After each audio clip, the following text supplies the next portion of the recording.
moment that any truth you will ever hear is not the truth spoken by your own being. Joel is an instrument.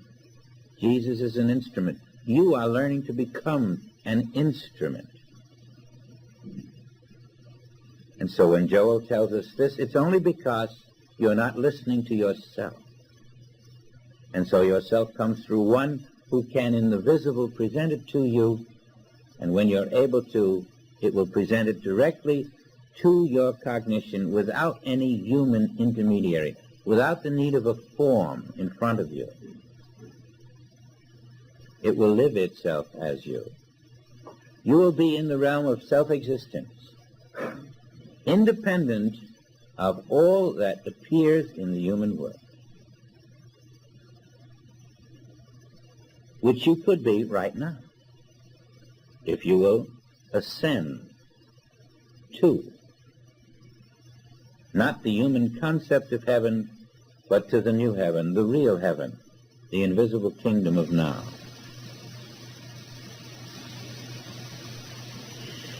Above the sense life, there is a universe of spirit. Remember now, above doesn't mean up there. Above means in your higher consciousness, above the level of our present consciousness. But right where our present consciousness is above. The higher is right where the lower seems to be. You merely ascend in understanding. You ascend in insight. You ascend to the fifth day, but the fifth day is right where the fourth day seems to be. As you ascend out of 3 dimensions into 4 dimensions, right where you are.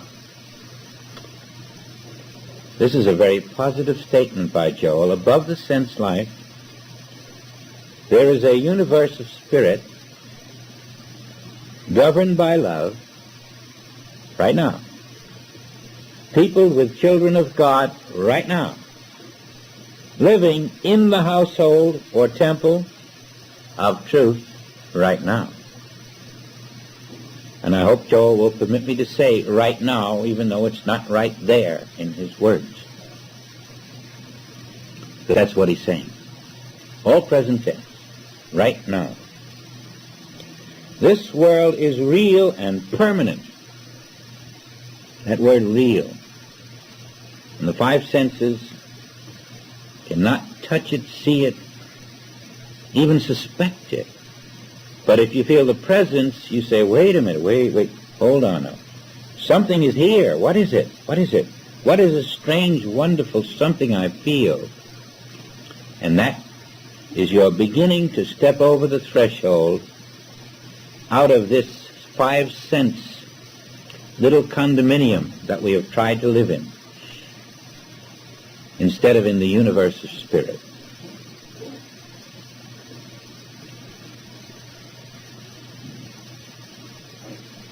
You begin to develop your intuitive sense. You intuit the spiritual universe that the 5 senses are denying by not knowing about it. And you can certainly take Joel's word that it's here. You've reinforced that word by your own experiences anyway.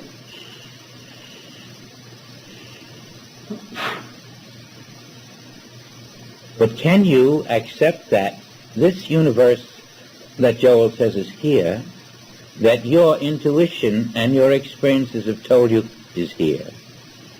Can you accept that this universe is all that is here and nothing else? Can you begin to go from the visible Jesus to the one who walks behind the veil and is now so different that he's hardly recognizable? Can you do that with your own world? Can you see it as real and now take it behind the veil and it's not quite the same, it's less substantial, it's more ethereal, it's not as tangible, and know that if you can go further, it will simply vanish? Can you know that's the truth of it? That's what Jesus was trying to do. That's what the Christ was appearing as Jesus to do, gently leading the disciples from the visible to the invisible, to give them the confidence and then to withdraw all that is visible. And yet to let them stand there assured that even though all is invisible, I feel where I belong. And then to know, well, no wonder I feel right. The invisible is I. I am that invisible. I didn't even know my own invisible self. That universe is invisible.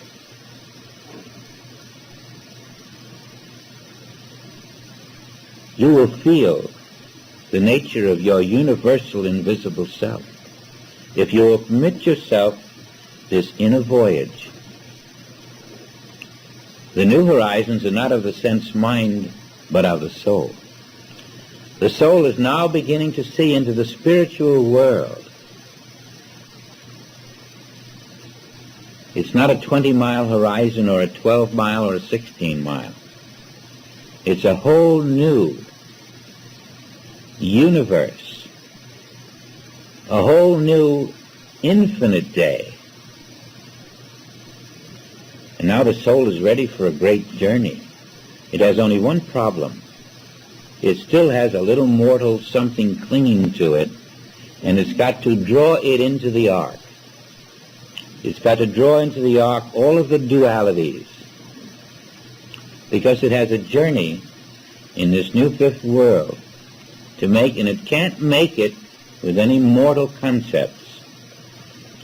It's got to homogenize all mortality out of mortality until all that is present is the one and not the two.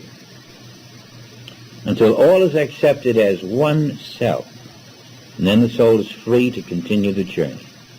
It is past the initiation of the earth. It is ready. And you have cooperated with it the moment you accept that you're willing to make the adventure into your own invisibility. Damn the torpedoes. Damn the mortality. Don't worry about it. Get into your invisibility, and your visibility will take care of itself. Try to grab it.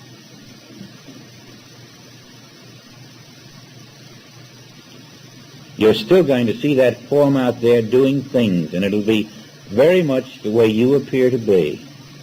And you'll feel, well, there I am over there. Look, I'm running a business. How nice. And here I am watching myself out there run a business. And then someday you'll be telling others, you're wasting your time working in the perishables out there. You're just building haystacks in the wind.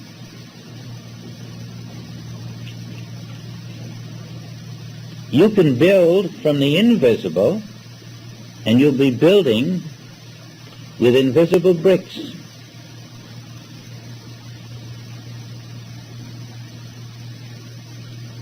It's not a guess. It's your Father's word.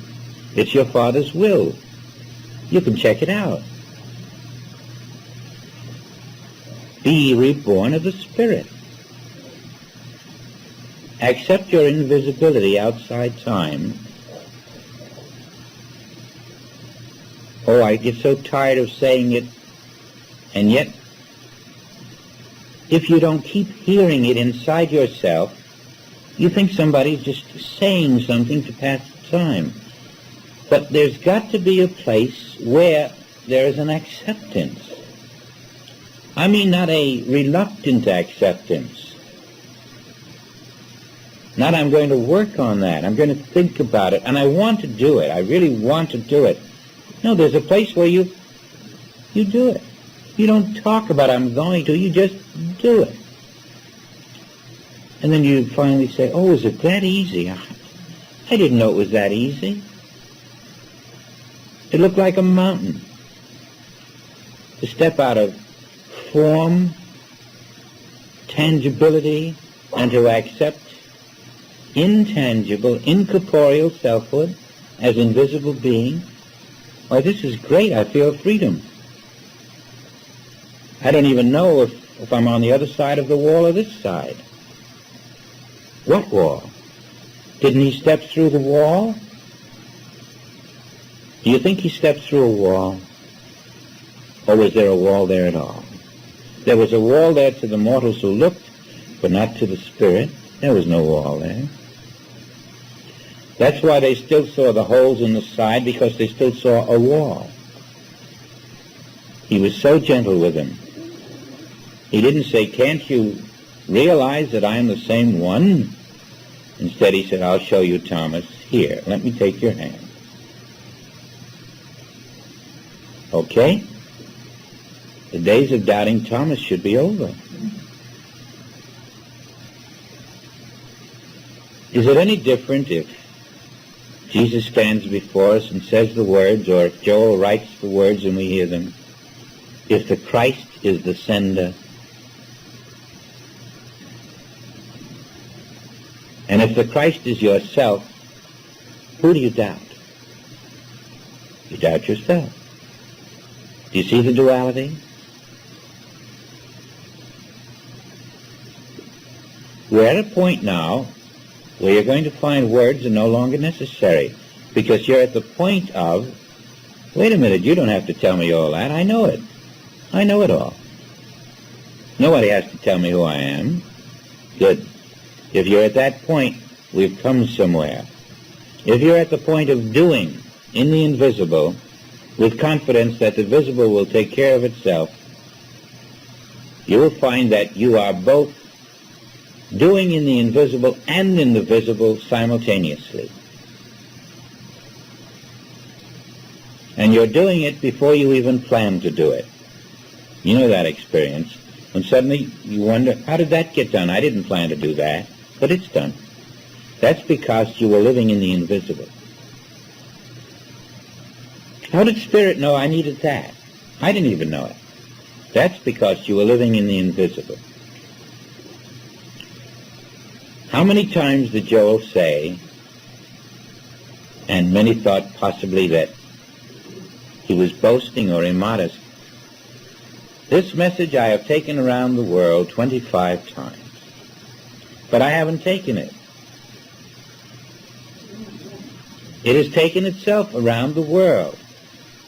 He was trying to impress on you that no one man could bring the infinite way into expression in this world.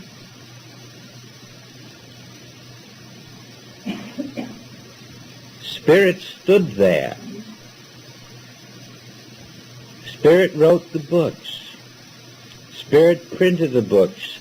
Spirit published the books. There are no human publishers. There are no human printers for Spirit. Spirit does it all, and the forms outside seem to be doing the work. That's what he was telling you. Spirit translates it into foreign languages. And then Spirit sits in the audience and listens to a speaker. And all the time, all there is present is Spirit. Spirit expresses itself where there is an open heart. And it is constantly lifting the level of this inner eye consciousness so that it can pour more of itself through you. It wants to give you all it is. It wants to pour its fullness. It wants you to keep opening wider and wider and wider, deeper and deeper and deeper. It wants to pour all its love into you, totally. It wants to throw its arms around you. And when you are not open, it weeps. There is nothing in the fullness of the spiritual realm that is not intended for you to experience. And the only thing that prevents it is the 5-cent concept that we cling to called flesh, matter, time, things, persons, personalities. A belief in a world that is not permanent.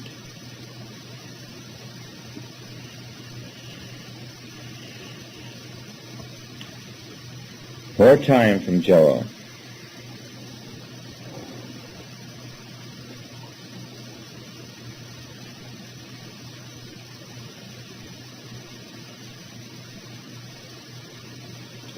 Above the senses, above the sense life, there's a universe of spirit governed by love, people, the children of God, living in the household or temple of truth. And this world is real. This world is permanent. Its substance is eternal consciousness. Now that's important. It isn't time consciousness.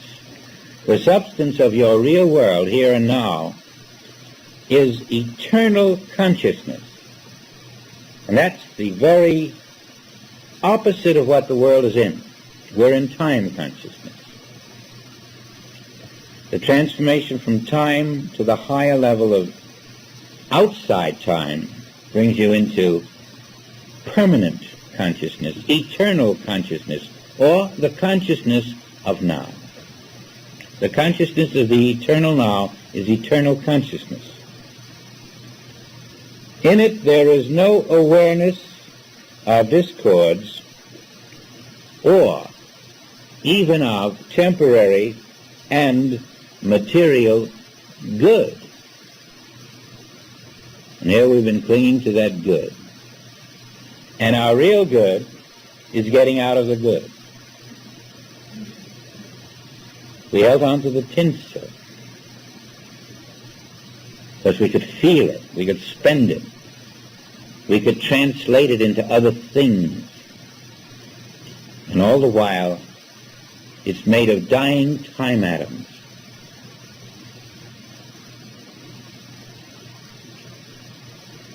We want security, but we reach for that which is insecure, thinking that is security. And we try to lean on it, and it isn't there. If you wanted that particular sentence of Joel's, you'll find it on page 192. I'd like to say it 10 times, it's so beautiful. The first glimpse of reality of the soul realm comes with a recognition and realization of the fact that all temporal conditions, now that word temporal, you see, is what's through us. It doesn't register. It slides by too easily. All temporal conditions. We don't put it into focus. But all things that happen in passing time is the meaning of all temporal conditions. And the word all, put a great big red circle around it. All things that happen in passing time. All temporal conditions and experiences are products of self-hypnosis. Your success is as much a product of self-hypnosis as your failure. All temporal conditions and experiences are products of self-hypnosis. It's staggering, but that's why Jesus turned down the world and time. That's why we're asked to leave the world and time. That's why we're being told we're not in the world and time. We only think we are.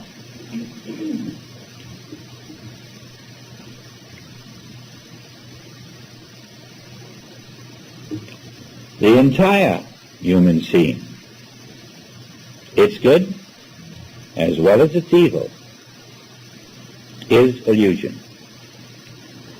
With this realization comes the first glimpse and taste of the world of God's creation and of the sons of God who inhabit the spiritual universe, end of quote, here, now, right where we are, on both sides of this wall, on both sides of the city, above us, below us, and right through us, here, now.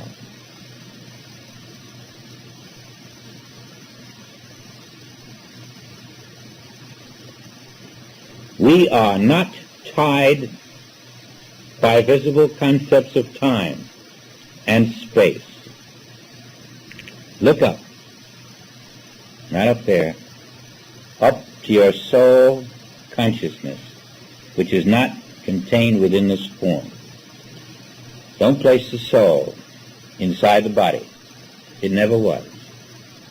Look up to the infinite soul. Look up, he says again. The kingdom of heaven is at hand.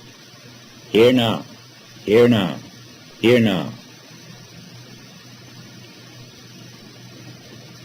If you want to ignore the kingdom of heaven at hand and continue in the material concepts of a sense world, well, I know you don't. Why waste our time with that?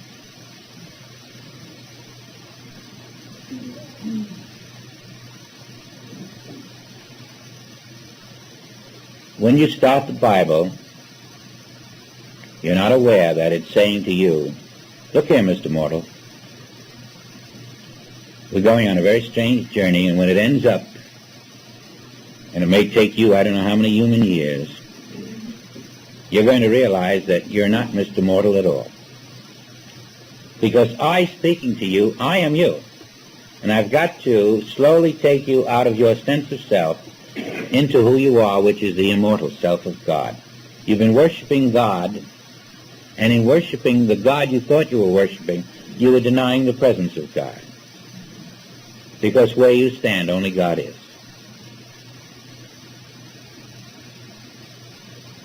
God is the kingdom of God, and God is all. And God is alive. And God is now. And God is here. We come to it by degrees. We diminish mortality by degrees. And if you wanted to put it in simple language, without a lot of things to remember, God is alive. God is alive. And whenever you're not aware that God is alive, or not even conscious of the fact that God is alive, you are in the deadness, or the mortal sense of life.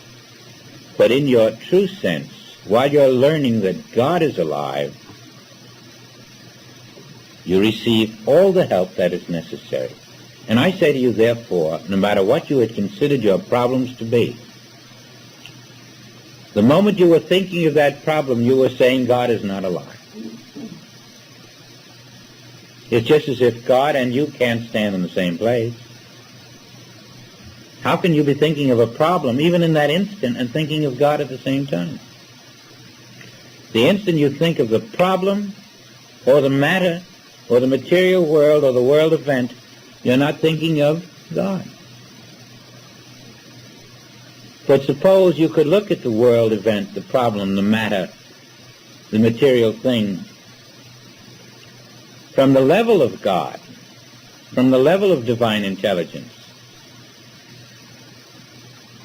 and see that where that appears, only God is. Suppose you begin, instead of 20 or 200 incarnations of denying the presence, suppose we start knowing the presence, accepting the presence, living the presence. God is where everything appears. God is where this fault appears, this problem appears, this earthquake appears, this hurricane appears. God is there. I know my senses are being fooled, and 5 million others with me, and that makes a group false consciousness, which we've been living with for incarnation after incarnation. Suppose you step out and be separate from that group consciousness. And so you're going the other way. And this is rising. This is lifting the arm. New horizons. And when you feel a great, glorious desire for moving outside of your human self, a sort of I can hardly wait to see what my true self is like, then even the word death, it just becomes a stage prop. What is it? It's just a place that you want to get by as quickly as possible because it's separating you from yourself, isn't it? It's a partition between your false self and your real self. And if the world wants to die its natural way, that's its business. We're going to die another way. We're going to die according to a divine prescription by learning how to live.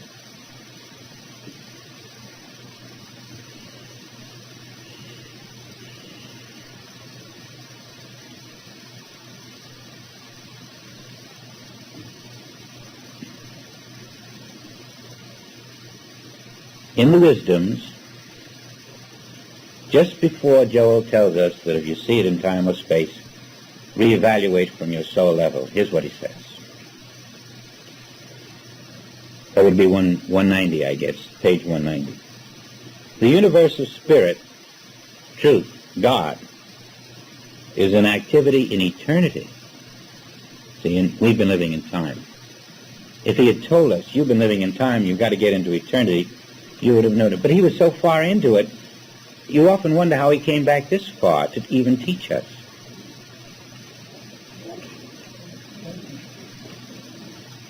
The universal spirit, truth, God is an activity in eternity. This would just roll off of him as if, well, of course, what else? And with us, we have to ponder it for 10 years.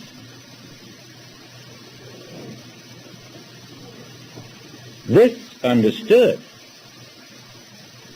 neither birth, disease, accident, nor death has ever occurred.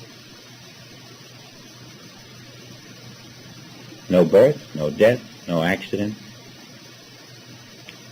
When presented with the appearance of humanhood, now this is going far beyond saying when presented with the appearance of a bad toe or a callus or a spinal this or that, when presented with the appearance of humanhood, where was he when he said this? Because that's all we have around here. When presented with the appearance of humanhood, even good human beings or good conditions, remember that this is not truth.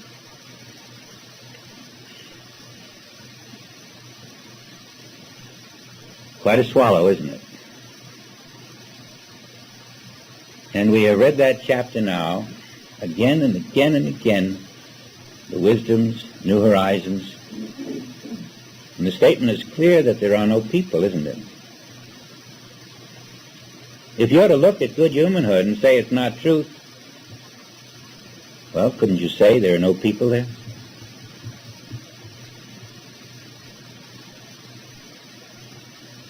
What's there? My sense impressions of the invisible Christ in all its infinity is appearing to me as the human race.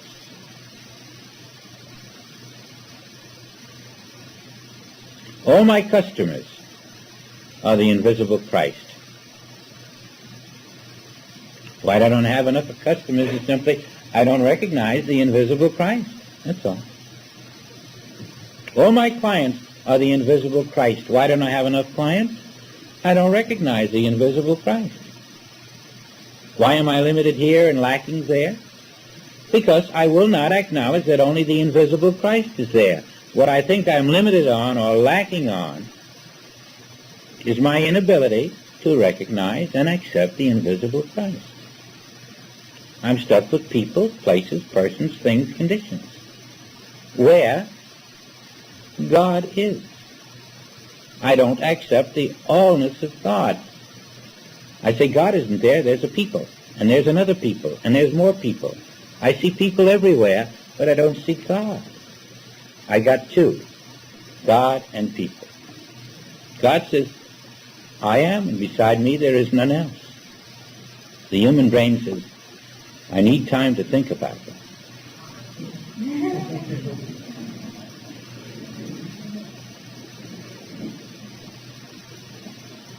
We're out of our human reason.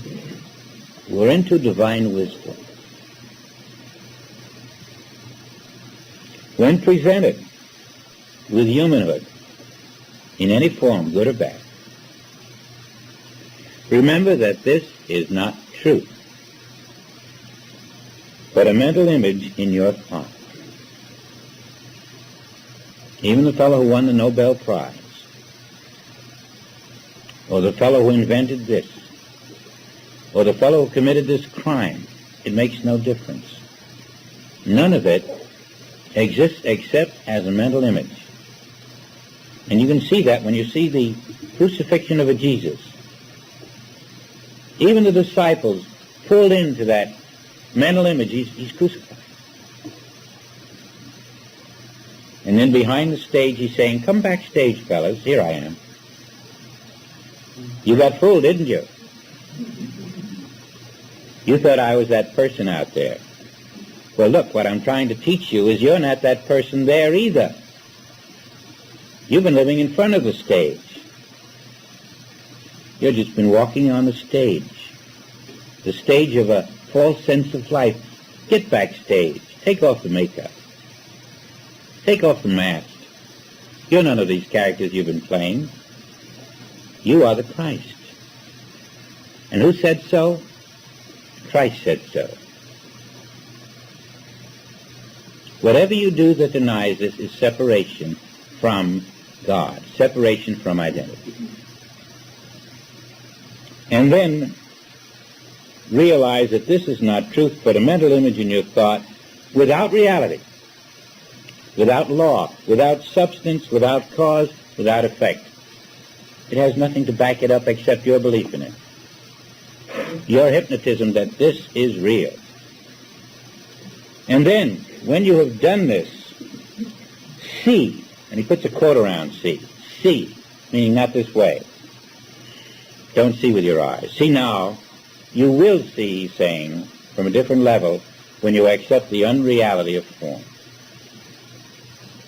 See that which is eternity. Where all time was, eternity. Even in what appears as past, present, or future.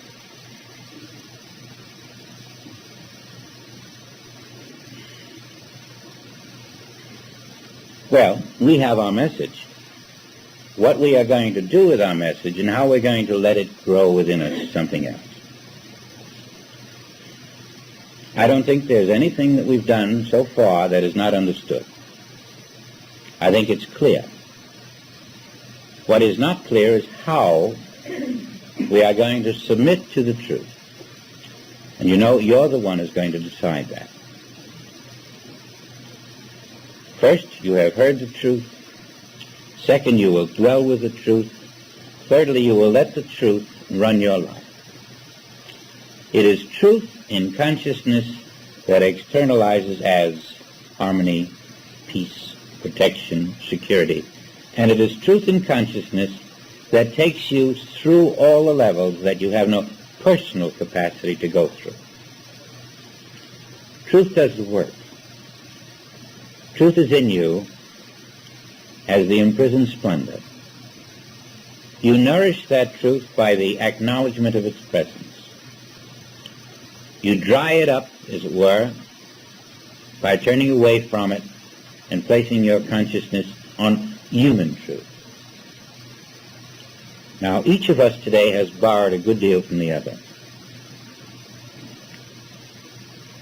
There has been a constant awareness of what you brought with you. There has been a constant awareness that this class depended on your consciousness. And, in a sense, although we are able to say this is one household, I must say that at this point, I really don't know if the word household covers it. Because the word one doesn't even permit the word household. There is really a oneness that pervades the atmosphere for me, and I only could feel it if it were felt that way for others and by others. A oneness which supersedes the human sense of self and the human appearance. A very beautiful oneness which is really a promise of a higher understanding, taking place, moving through us, doing its own thing independent of our human minds. The whole seminar has felt that way to me. Something else doing all the work.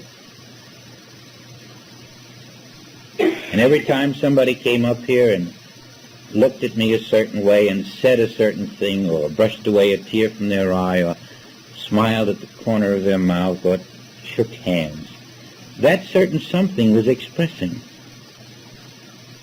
And it's very strong. It doesn't stop at this event. It never stops until its work is done. And so it's flowing through us. It's opening pathways we can't begin to anticipate. But always it's saying, trust me. Haven't I shown you that I am present? Trust me. And even in your darkest hour, it's only dark because you don't know I'm there. I am the light. I am omnipresent. I am yourself. Trust me. Trust me no matter what. Trust me if death is knocking at your door. Because when you walk through that experience, you'll find me. I am here. I am always here. I am always yourself. There are no doors for me, only for you. And when you are I, there are no doors for you. I'm thanking Joel.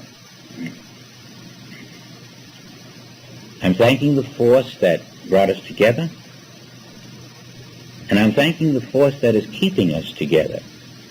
Because even if we never see each other again visibly, for a year or two or a million, we have given each other something. You can't take it away from me. And I can't take it away from you.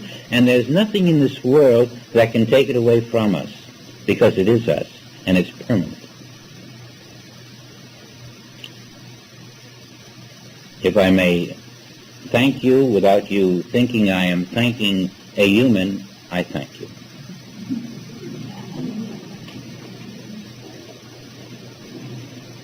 You are this class, and I am proud to be a part of it with you, but we are all the whole of it, as well as the parts of it. I don't know what else to say except thank you.